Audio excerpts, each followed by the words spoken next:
Good afternoon, my dear students. Today we are going to read about food for health. Page number 47. To remain fit and healthy, we need a balanced diet.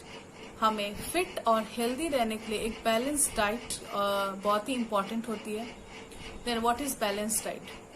When we eat a food which is full of all nutrients in a balanced way, then it is called as a balanced diet. Now, here are 4 columns given in your book: carbohydrates, proteins, fats and vitamins. 4 columns दिए गए हैं carbohydrate के, proteins के, fats के और vitamins के. And few names of different foods are given here. You have to understand that what is carbohydrate, what is protein, what is fat and what is vitamins. And after understanding it, you have to fill all these columns according to the names given in your book. आपके book में जो names दिए गए हैं उनको आपको भरना इन columns में. पहले आपको ये जानना इम्पोर्टेंट है कि what is carbohydrate, what is protein, what is fats and what is vitamins. So first one is carbohydrate. We need them for energy. Carbohydrate is a type of food which we need for energy. Carbohydrates are energy giving food. Carbohydrates को हम energy giving food भी बोलते हैं और carbohydrates हमारे body को energy provide करता है. Those people who work a lot, जो मजदूर लोग होते हैं, जो लोग भारी भारी काम करते हैं, उन्हें ज्यादा कार्बोहाइड्रेट्स का जरूरत होता है शरीर में. Then after, proteins. We need them for growth and repair of our body tissues. हमारे ग्रोथ में प्रोटीन बहुत ही इम्पोर्टेंट होता है और हमारे जितने भी worn out टिश्यूज हैं या सेल्स हैं उनके रिपेयर होने के लिए भी प्रोटीन की बहुत इम्पोर्टेंस होती है. हमारे बॉडी में जितने भी सेल्स या टिश्यूज जो होते हैं, जितने भी सेल्स या टिश्यूज, अगर आपको कहीं चोट लगे किसी एरिया पे तो वहां पे आप देखोगे एक ब्लैक स्पॉट हो जाता है या वहां के जो स्किन होती है वो डैमेज हो जाती है. तो स्किन जब डैमेज होती है तो वहां पे सेल्स होते हैं वो भी डैमेज होते हैं और जब ज्यादा सेल्स डैमेज होते हैं तो वहां का टिश्यू भी डैमेज होता है. तो इन सेल्स और टिश्यूज को डैमेज जो होता है उसका रिपेयर कैसे होता है? आप देखते हो अगर चोट लगता है ब्लैक स्पॉट्स आ जाते हैं या बहुत ज्यादा वहां पे हार्ड एक लेयर हो जाता है स्किन का, फिर वो बाय द टाइम धीरे धीरे वो लेयर खत्म हो जाता है. कैसे वो रिपेयर हो जाता है? हमारे बॉडी में जो प्रोटीन रहते हैं वो हेल्प करते हैं इन्हें रिपेयर करने में. Protein always helps in repairing the worn out tissues और सेल्स. जितने भी वॉर्न आउट यानी कि जो डैमेज हो चुके टिश्यूज और सेल्स होते हैं बॉडी में, उन्हें वो रिपेयर करने में प्रोटीन बहुत ही हेल्प करता है. Next is fat. We need them to provide energy to our bodies.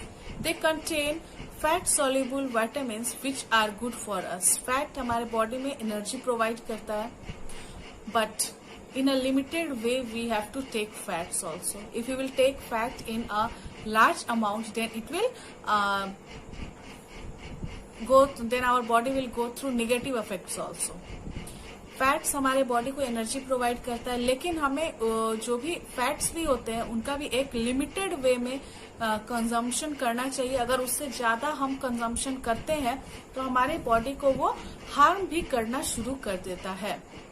So we have to consume each and everything in a limited way. That's why हमें बोला जाता है कि बैलेंस डाइट में हमें खाना है, यानी कि जिस चीज की जितनी जरूरत है बॉडी में हमें उतना ही खाना है. ऐसा नहीं कि कोई चीज अगर आपको बहुत ज्यादा पसंद हो तो उसे आप ओवर ईटिंग कर जाए, then it will cause a harm to your body. Next is vitamins. We need them in very small quantities to keep us healthy and strong. Vitamins regular लेना बहुत इम्पोर्टेंट है. बराबर लेना चाहिए vitamins का, क्योंकि वो स्मॉल क्वांटिटीज में हमारे बॉडी में जाते हैं पर वो हमें हेल्दी और स्ट्रांग रखते हैं. डिफरेंट काइंड्स ऑफ विटामिन्स भी होते हैं और हर डिफरेंट काइंड ऑफ विटामिन्स का अलग अलग इम्पोर्टेंस है हमारे बॉडी में। कोई भी विटामिन अगर कम होता है तो उससे रिलेटेड डिजीज भी अलग होते हैं। तो हमें रेगुलर बेसिस पे विटामिन्स का कंजम्पशन जरूर करना चाहिए। They are very important for our body. So we get to know about carbohydrate, protein, fats and vitamins. हमें ये पता चल गया कि कौन से फूड को हम कार्बोहाइड्रेट्स बोलेंगे, प्रोटीन बोलेंगे, फैट बोलेंगे, विटामिन्स बोलते हैं, कैसे होते हैं। अब हमें यहाँ पे जो आपके कुछ क्लूज दिए गए हैं उनके हेल्प से हमें इन कॉलम्स को फिल करना है। So under carbohydrates, correct names of carbohydrates are bread, rice, sugar, pasta, idlis. Carbohydrate जो है वो है ब्रेड है, राइस है, सुगर है, पास्ता है, इडलीज है, ये सब कार्बोहाइड्रेट में आते हैं। Once more you please listen to it carefully. Bread, rice, sugar, pasta, idlis. Next is proteins, pulses, eggs, meat, fish, rajma. Pulses, egg, meat, fish and rajma are proteins. इनसे हमें प्रोटीन मिलता है। We get protein from all these things. Third one is fat, ghee, oil, cream, butter, these are all fatty foods. Means इनसे हमें fat मिलता है। Fat giving, they provide fat. Ghee, oil, cream and butter. Vitamins, dry fruits, carrots, leafy vegetables, oranges, milk. Once more you please listen to it carefully. Dry fruits, carrots, leafy vegetables, oranges and milk. These are the food which provide vitamins to our body. One more thing I would like to add here. Despite of these four, rough phase and water also plays a very important role in our body. इन चार के अलावा, carbohydrate, protein, fat और vitamins के अलावा, rough phase और water जो होता है वो भी हमारे बॉडी में बहुत ही इम्पोर्टेंट रोल प्ले करता है। With the help of rough phase, जितने भी हमारे स्टोमक में अगर आप कुछ भी ऐसा खाते हो जिससे कि स्टोमक में जाके वो चीजें चिपक गई हैं, बहुत ही स्टिकी चीजें हैं, तो रफेज आपको लीफी वेजिटेबल्स से मिलता है। वो या फिर कोई भी अगर आप फ्रूट्स खाते हो तो किसी फ्रूट का अगर आपका ऊपर का जो आप उसका जो भी पल्प है वो आप खा गए हो, लेकिन ऊपर का जो उसका लेयर रहता है, अगर वो हार्ड लेयर है वो भी अगर आप कंज्यूम किए हो तो वो जो उसमें का जो रफेज होगा वो आपके स्टोमक को क्लीन करने में बहुत ही हेल्प करता है। जितने भी स्टिकी चीजें होती हैं, जैसे अगर आप मैगी खाए या फिर कोई भी ऐसे नूडल्स वगैरह खाए, पास्ता खाए, देन आफ्टर पिज्जा वगैरह खाए, तो कुछ चीजें होती हैं जो आपके स्टोमक में जाकर के स्टिक हो जाती हैं, तो उनको आपके स्टोमक के एरिया को, पूरे डाइजेस्टिव वो सिस्टम को वो क्लीन कर देता है roughage.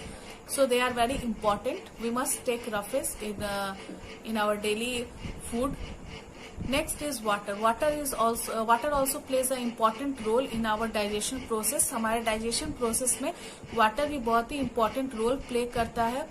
With the help of water, our food get digested. अगर आप खाना खा लो, पानी नहीं पियो, तो वो डाइजेशन का प्रोसेस ढंग से पेट में आपके अच्छे से नहीं हो पाता। So water also plays a important role.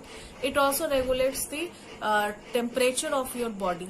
Water आपके बॉडी के टेम्परेचर को भी रेगुलेट करता है। So water is also important. जो आपके लिए एक रिकमेंडेड लीटर्स ऑफ वाटर बताए जाते हैं वो जरूर आपको पीना चाहिए। So that's all students in this food for health. Thank you. Bye-bye.